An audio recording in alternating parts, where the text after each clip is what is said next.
Salam kerahiman. Hari ini terakhir seri Ekaristi dan Adorasi. Mungkin Bapak Ibu juga masih banyak pencerahan, sharing yang didapat ya kalau kita sendiri membaca buku Diary Suster Faustina.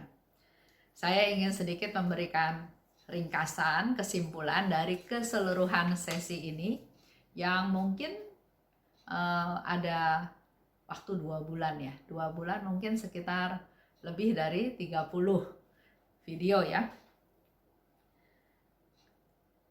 1.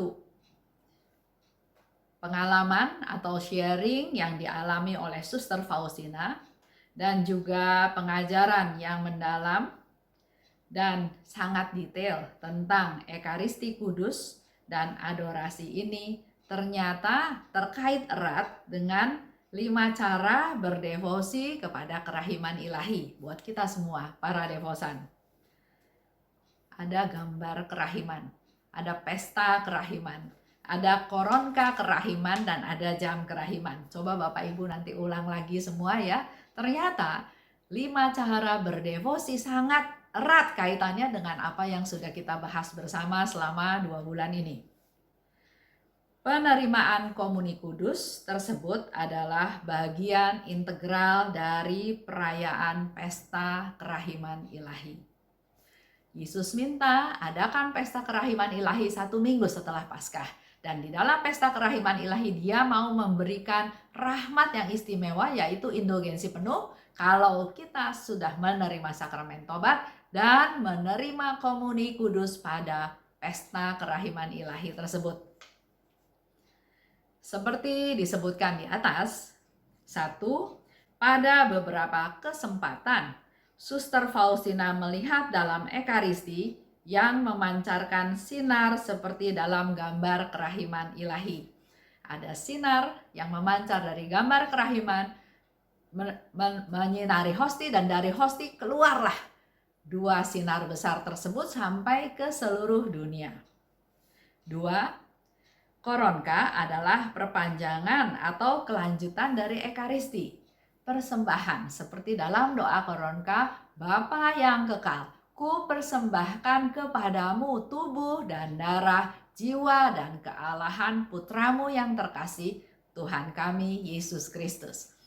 Perpanjangan dari perayaan Ekaristi, yaitu mempersembahkan tubuh dan darah, jiwa dan kealahan Tuhan Yesus. Salah satu hal yang diminta oleh Yesus adalah menghormati sengsaranya, menyembah Dia dalam sakramen Maha Kudus dalam jam kerahiman ilahi.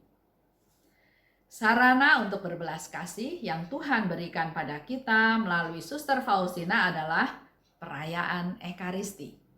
Menjadi hosti yang hidup, hosti yang mau dibagi, hosti yang mau hancur, mau berguna untuk orang lain. Keinginan terbesar dari Suster Faustina adalah menjadi ekaristis, tersembunyi seperti Yesus, diberkati karena kesatuannya dengan Tuhan, dipecah seperti Yesus dalam sengsaranya, dan penyerahan total untuk keselamatan jiwa-jiwa. Inilah doa dari Suster Faustina, ada di 1564. Di hadapanmu, oh Imam Ilahi, aku adalah hosti yang putih. Konsekrasikanlah aku, dan semoga hanya Engkaulah yang mengetahui transubstansiasiku. Setiap hari aku berdiri di hadapanmu sebagai hosti kurban, dan aku mohon agar kerahimanmu turun ke atas dunia. Itu doa Suster Faustina. Dan buat saya mau mengajak Bapak Ibu semua suatu ajakan setelah kita ikut dalam waktu 2 bulan membahas tentang Ekaristi dan adorasi. 1. Mari kita praktekkan hadir dalam setiap perayaan Ekaristi.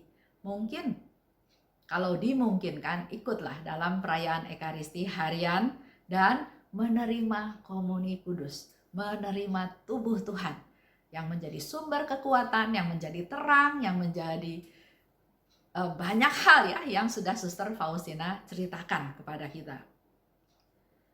Kalau bisa prakteknya dalam 1 minggu 1 kali kita pergi ke ruang sakramen Maha Kudus. Lakukan adorasi, karena di ruang adorasi juga banyak sekali pengalaman yang Suster Faustina dapatkan. Kedua, janji Tuhan. Kita bisa lihat di Yohanes 6 nomor 54. Barang siapa makan dagingku dan minum darahku, ia tinggal di dalam aku dan aku di dalam dia. Itu aja penutup hari ini. Tapi saya harap Bapak Ibu semakin mencintai Ekaristi. Usahakan untuk bisa hadir dalam perayaan Ekaristi sesering mungkin. Ya, syukur-syukur bisa setiap hari menyambut tubuh Tuhan. Karena itu yang menjadi kerinduan Tuhan juga untuk bersatu dengan kita. Dia ingin memberikan banyak rahmat. Ingat ya, yang Suster Faustina katakan, kita nggak pernah bisa tahu misteri apa yang dibuat Allah dalam perayaan Ekaristi untuk kita.